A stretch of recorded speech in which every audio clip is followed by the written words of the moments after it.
As said Shoman, I am speaking as a private citizen, a Belizean, not as an agent of Belize or anything else, just purely as a private citizen. So, Mr. Shoman, how would you describe what's happening in Cuba, to Cuba right now? Well, it is an attack on the whole concept of the world as we have known it for many years now, which is that we have a United Nations, we have international law, we have nation states recognized as sovereign, we have the principle of sovereign equality enshrined in the Charter of the United Nations, of peaceful existence between states. All that is being challenged and violated by actions which did not begin now. I mean, in our recent history, the fundamental place that people always go to see the total destruction of the system is, of course, Gaza, the genocide. I mean, if genocide is acceptable, anything else is, right? So it's part of a whole process that is endangering all the countries of the world, but especially small nations like ourselves that depend totally on those principles: sovereign equality, non-interference, non-intervention, not using force to settle a dispute, and of course the principle of self-determination. So all of that is at stake, and all of that is under attack right now. I believe it was towards the end of January that the President of the United States of America issued this executive order, which, if I may just read from it very, very quickly, just so we know what we're talking about. I'm reading from his order. He says that he finds that the situation with respect to Cuba constitutes an unusual and extraordinary threat to the national security and foreign policy of the United States, and he hereby declares a national emergency with respect to that, and then, of course, issues a statement that any country that supplies oil to Cuba will be sanctioned, right? Will have high tariffs placed on it, which basically prevents countries from doing that. So the objective of that is obvious, is stated. It is to prevent, I think they say, not even a drop of oil from reaching Cuba. The effects of that, everybody knows. I mean, without oil, you won't have electricity at all, so that all the hospitals, all the people that depend on whatever kind of machines to save life, including incubators for children, all of that will go. The ability to produce and distribute food, etc., etc. I mean, the humanitarian effects of it are clear. Everybody has spoken about that, has heard about that. So that is what is happening, and that is what is at stake there. Do you think that the US President Donald Trump is wrong when he says that Cuba is a threat? He's absolutely wrong. There's no question about that.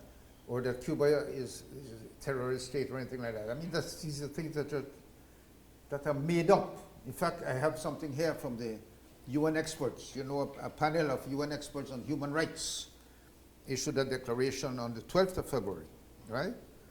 When they say that characterizing Cuba as an unusual and extraordinary threat to the national security of the US, etc., lacks credibility and appears designed to justify the use of extraordinary and coercive powers. There is no shred of evidence that they even tried to present the United States to show that Cuba is a terrorist state, as it claims. Nothing at all. In fact, as far as terrorism is concerned, they cannot give one example of Cuba carrying out a terrorist act against the United States or against anybody. None. They can't. Ask United States. Ask Marco Rubio when he goes to the heads of government meeting tomorrow. Somebody should ask him that. Give us one example. Whereas there are many, many examples of United States terrorist acts against Cuba.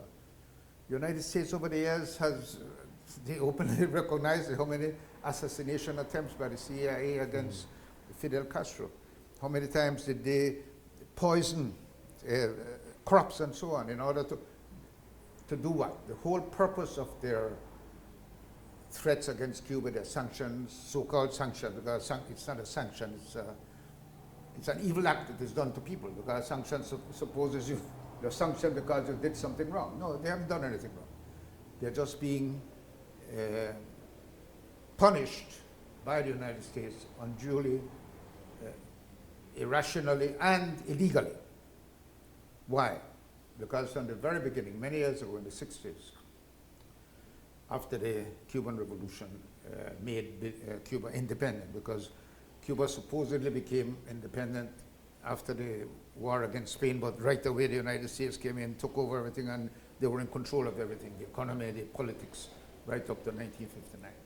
So as soon as Cuba became independent, there was a policy created by the United States, and there is I think it was an assistant secretary of state who put out a memorandum, an explanation of what they're doing. And they said the purpose of this actions, economic actions especially, but also sabotage, also terrorist acts, such as killing and so on.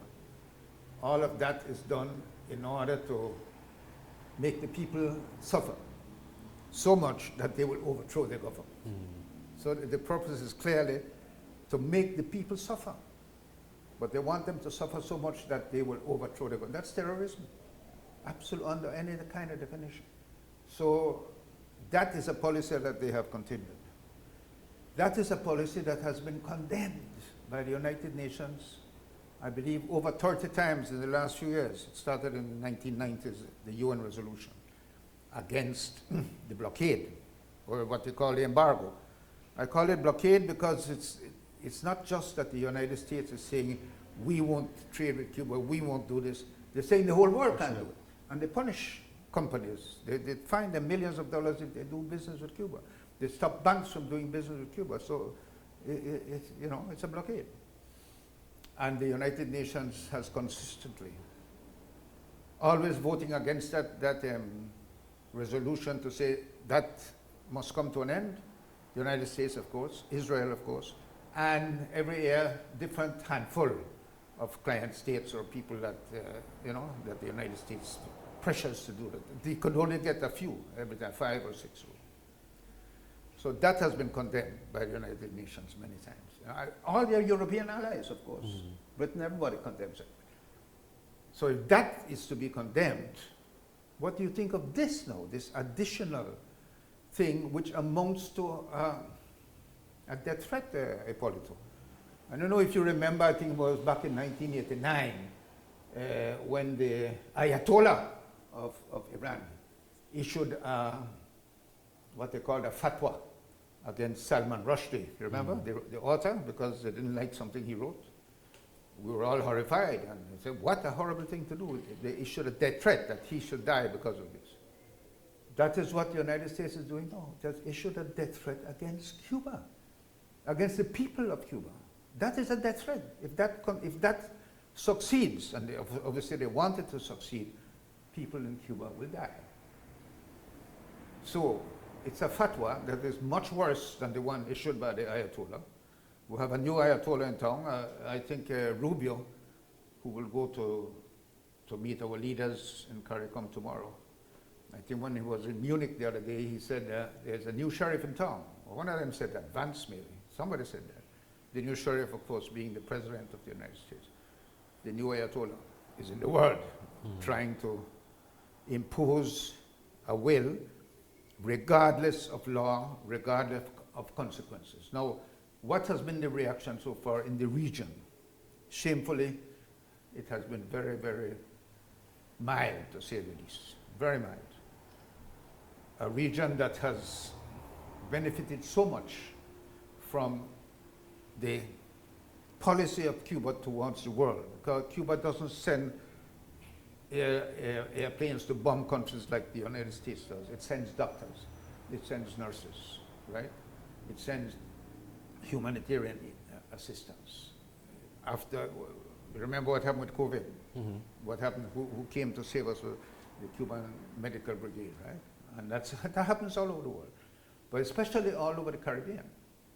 And yet now that this is happening to Cuba, which is clearly illegal, and not only illegal, but it threatens the entire Caribbean.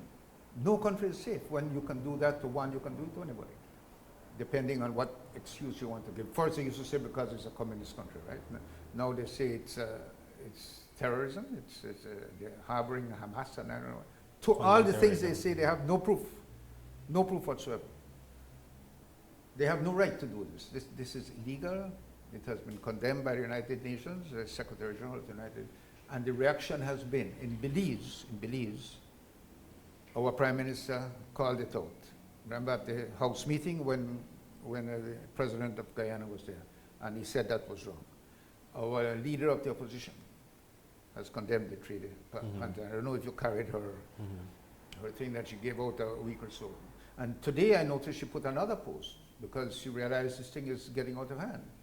And she called out not just I think it's a brilliant statement that she put out, a very brave and correct statement. I have just a part of it I want to read here, because of course she talks about the humanitarian effects which all of us feel for the people, but she understands that it goes beyond that. She says Belize understands the value of sovereignty, international law, and peaceful engagement. But above all, we understand the value of human life. Let us stand in solidarity with the people of Cuba. Let us affirm that as a region sharing a common history, we are a community bound by conscience. Cuba has stood with us in times of need. It is time we stand with them without apology. History is watching. History will judge whether we choose silence or humanity. That's our leader of the opposition, right? The leaders of the Caribbean remain silent. And not only that, they invite one of the architects of this murderous criminal policy to come to the 50th anniversary, 50th meeting of the heads of government of CARICOM and address them. Do you believe that Marco Rubio, as the U.S. Secretary of State, is, well, the one pushing for that through Trump? He obviously is, yeah. Because of his Well, familiar relations. It's not alone. I mean, it's a policy, as I told you, that goes back to the early 60s. The purpose has always, no U.S. president, none, has varied from that purpose. None. Some of them have tried to, be a little less aggressive. The outstanding one being Obama, of course, less aggressive, but didn't do anything to remove the blockade. So it's been consistent. Why? It's nothing to do with communism or Fidel Castro. It goes way back to the 19th century. From the start of almost from the birth of the United States, when they started expanding, right? Remember, it started with 13 colonies, then they expand and expand. They took half of Mexico in a war in 1848. All of that, they wanted to Cuba. They've always wanted Cuba.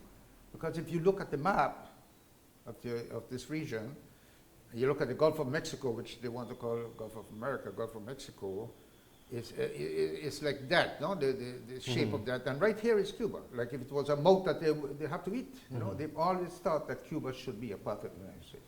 So they've always, and of course they had it under control up to 1959. They did have it, although not legally. It was basically a U.S. colony. And they wanted that back. They want it back. And I think you should, our people should they should read this document. No? Is it this? Yeah. The National Security Strategy of the United States of America. This is a vital document. Our people should learn, should study this. It was brought out in November of last year. As far as our region is concerned, right? It talks about, it says, what do we want? We want a hemisphere that remains free of hostile foreign incursion or ownership of key assets. And we want continued access to key strategic locations. In other words, what they call the Monroe Doctrine, remember that? Yeah, I know that was done way back in the 1820s, when this President Monroe just made a statement saying that basically that European countries should not interfere. This is a zone for the Americans, America for Americans. At that time, you know that the rest of the Latin American countries, they welcomed that declaration. They thought it was great. Because to them, America meant America, all of this, right? Like to me, when I say America, I mean everything. North, South, Central America. We're Americans, all of us. But as you know, up there, when they say America, they mean the United States of America, right? So that's what they meant with the Monroe Doctrine, and that's what they have been enforcing all along. Not that the rest of, that the whole continent should be free of domination from Europe, but that Europe should not interfere with the United States of America, and that the United States of America does have a right to interfere in the countries of Latin America, of South America. We now have what he calls the, what this calls the national security strategy, of the official strategy of the United States. It calls, he said, we will assert and enforce a Trump corollary to the Monroe Doctrine. Right? What's that Trump corollary? Which the president himself has called the Monroe. The Monroe, yes. The Monroe Doctrine. The Trump corollary, it says here at page 15 of this thing, they say, we will deny non-hemispheric competitors the ability to position forces or other threatening capability or to own or control strategically vital assets in our hemisphere. This Trump corollary to the Monroe Doctrine is a common sense and potent restoration of American power and priorities consistent with American security interests. I repeat, when he says American, he means the United States of America. It doesn't mean Belize and Venezuela. It means just the United States of America. So their whole purpose, and they make it so clear here, is that we will reward and encourage the region's governments, political parties, and movements broadly aligned with our principles, and they will punish those who are not, right? That is what we're in for, and this is just a manifestation of that. So what is happening in Cuba is a warning to all of us. Number one, it's a threat to the people of Cuba. It's a horrible, horrible threat. It's a death warrant. If that goes through, they will die. People will die. I think they've begun to die already because hospitals can't function properly, etc., etc. You know the humanitarian situation. But we must look at the bigger picture. And the bigger picture is that if we allow this to happen without raising our voice against it, then we are complicit in what is in fact a sort of rolling genocide. Do you believe that Belize could be next? Any country could be next. Any country could be next. Remember this, right now the United States wants to assert itself and say it has everything that makes it great, that belongs to it, right? So that's why now, remember they put out a map. I think the president himself put out a map. Maybe people could say, oh, it was a joke, but it wasn't. I mean, where the US flag is not only on the United States, but also on Venezuela and on Canada. Remember that? And Greenland, right. Because each of those has, I mean, Venezuela has the greatest oil deposit in the world, right? Now, which country has in the hemisphere the greatest and the biggest barrier reef? Which country? United States, right? Should be. Yes or no? I mean, who has it now? Belize. Exactly.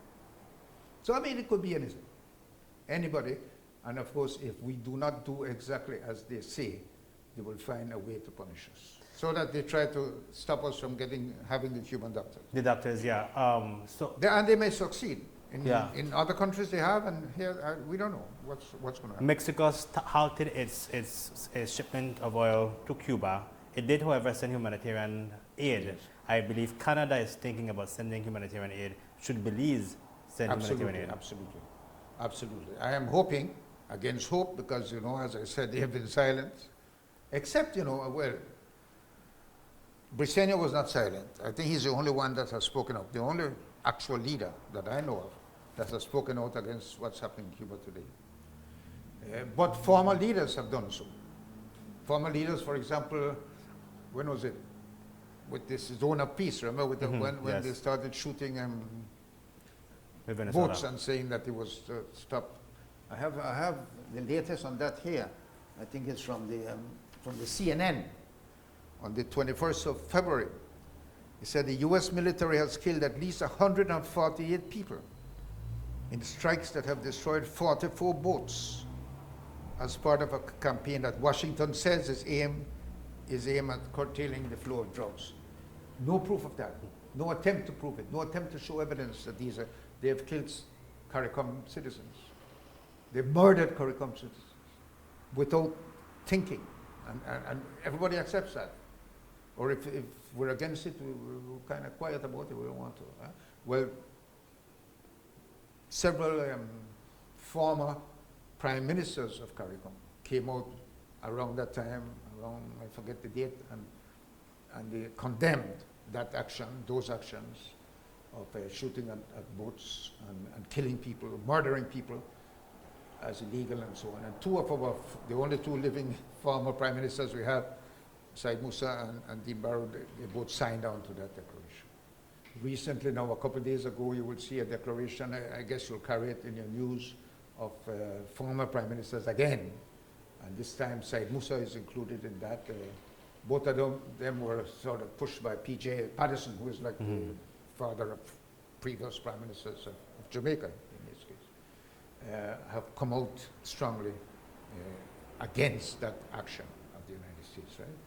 So let's hope that obviously I don't expect the CARICOM to make any statement condemning the United States for this, right? They're all afraid. But let us hope that the least they will do is do what you just suggested, send a shipment of humanitarian aid to Cuba, man. People are dying, people are suffering. People that are our brothers and sisters, they're part of our region. They have been an intimate part of our development as individual countries all along. So how do you respond to those who have fled Cuba and say it's time for the government to change because the government is oppressive, Yeah. and having a communist party is not equal to a democratic government?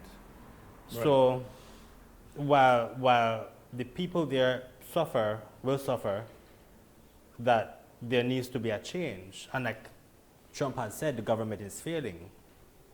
But obviously the government is failing. I mean, which government wouldn't fail? If Belize were to be put right now on an embargo by the United States of America, would it succeed, you think, or fail? I mean, Our dependence is too high. of course. Well, all of us are in that situation, right?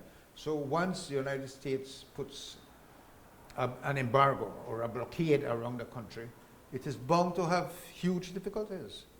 As I said, the point is not just that the United States doesn't do the trade or whatever.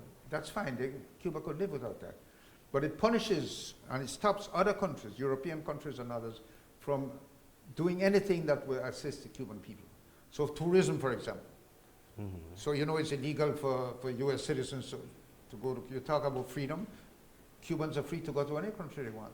But United States citizens are not free to go to Cuba.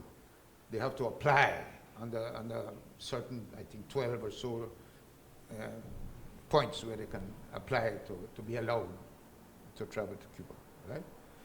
Whereas Cuba, as I said, has no limitations. Democracy, is there a democracy in the United States of America in the sense that all people have equal rights? Nobody will argue that. Cuba is a much more democratic country than the United States, in my opinion. You believe that Cubans living there... It has regular elections. It has a system. They don't elect the leader of the president. Neither does Belize. We don't elect the prime minister. They have a similar system to us, right, and to England, that they elect representatives, and they elect the leader and so on. So, and the vast majority of those people who have fled Cuba in the last few years, in the last decades, is because of the economic situation. The blockade so far has been very successful in making it very, very hard for ordinary citizens, ordinary people in Cuba to live comfortably. Okay, so is it that you're saying that Cubans living in Cuba are as free as Belizeans living in Belize? Well, in some cases, more free. For example, they have free education. They have free health care. Everybody, at whatever level, in both instances, right? They have a lot of access to sports facilities and so on that are free. What is freedom? I mean, if you're going to starve people or have people on, a lot of people in our countries suffer greatly from lack of health care, lack of educational opportunities and so on. You could say they're free to do what? To go to elections every so often that many times are dominated by corruption, bribes, paying out. And the United States, you know that elections are not free in the United States. Come on. I mean, that's a whole other program we could talk, but yeah. Why do you care People so much? leave, you know, in the great part, people have left and will continue to leave Cuba because of the hardships created by the blockade. Why do you care so much about Cuba? Because I'm a human being. I see what's happening. I know it's happening there. I'm a Belizean, and I know how much we it's not that I'm saying I care about them because they cared about us. No, it's not a transactional situation. I care about them, as I said, because I'm a human being. But we must remember that as a people, as Belize, the first leaders of any country that supported our independence were Cubans, before anybody else, even before ourselves. They did it in 1962, before we became self-government. They supported independent Belize. You know about that? Che Guevara, who was representing Cuba at the Pan American Conference, I think it was in Uruguay. And our independence, and we could talk about it some other time, but our whole independence, which we're going to celebrate 45 years now, would have been impossible without Cuba. I know that. I was there. I was part of that team that worked towards it. So, and our health system would have collapsed. Even now, we have over 100 professionals here. You know, so it's a small country like us, and that goes for the whole of the Caribbean. Cuba has been the only country in the world, to my knowledge, that has done so much for so many countries for so little. In return, it has never asked for anything in return. When it went to Angola, and it sent tens of thousands of people to help them fight against South Africa, the white army that was invading, and that they defeated the South African army, which led eventually in a few years to the collapse of the apartheid regime. They lost a lot of people in Angola in that struggle. And the only thing they got back from Angola was the dead bodies of the Cubans, nothing else. They've never asked for anything. And in the same way, they have shown what solidarity means. The meaning of solidarity, you want to know what it means? Look at what Cuba has done. It brought, for example, tens of thousands of African children to attend schools from primary school on in an island which is part of Cuba, the island of youth, they call it, right? And things like that. I mean, it's amazing what it has done. And all of that while suffering from this blockade. So if you think about it, Cuba has been the greatest gift to humanity in the past 60 years. Why do you believe that there hasn't much been that level of international interest? We saw a level, but not that much as we're seeing in Cuba right now when it comes to what's happening, have been happening in Haiti. Haiti is a perfect example of the international system that has been created since the European invasion of America. If you want to understand where we are now, you have to start from that, from the present day, especially the Americans. Europe invaded America. Let's call it America. It wasn't called that then, but that's what we know it as. When I say America, you know what I mean, the whole of the hemisphere. Europe invaded America, starting with Spain, of course, but then another countries came in, including France, including Holland, but most especially England, right? So England ended up creating a monster, which is the United States of America, right? A country that from the beginning was based on white supremacy. That is the concept. It is now being recognized with the new president openly advocating it with Marco Rubio, the Secretary of State.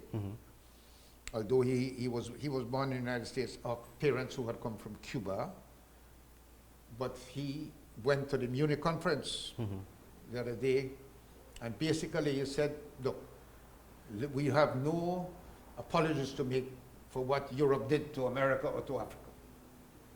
That they were bringing civilization. I myself am European. We are Western meaning European, meaning white, right? So it's a whole white supremacist concept that they created and they maintain. In the case of Haiti, it was the first, and unfortunately, almost the only, well, apart from Cuba, the only country that absolutely stood up to colonialism and to white supremacy and won. We got them off there, beat them. Even Napoleon couldn't beat them, right? But they have had to pay for that. They were the first black free country, and they've been made to pay for that ever since. Pay for it first, literally, by France being joined by the United States as putting on an embargo, again, around them. Nothing goes in or out unless you pay compensation to France for liberating yourself. So they had to pay off France for being free, in other words, for not being slaves anymore, right? That debt was not fully paid till in the 1930s or something. But in the meantime, the United States steps in, and then they owe the United States. And so, and the United States had took over from France and became the country that basically colonized Haiti, and for many years occupied it militarily, right? So the failure, the so-called failure of Haiti, is not because of the Haitian people themselves, it's because of the Western, so-called Western civilized countries, France, England, which joined in that embargo, and principally the United States of America. But the United States of American government, the elite, the white supremacist part of the United States,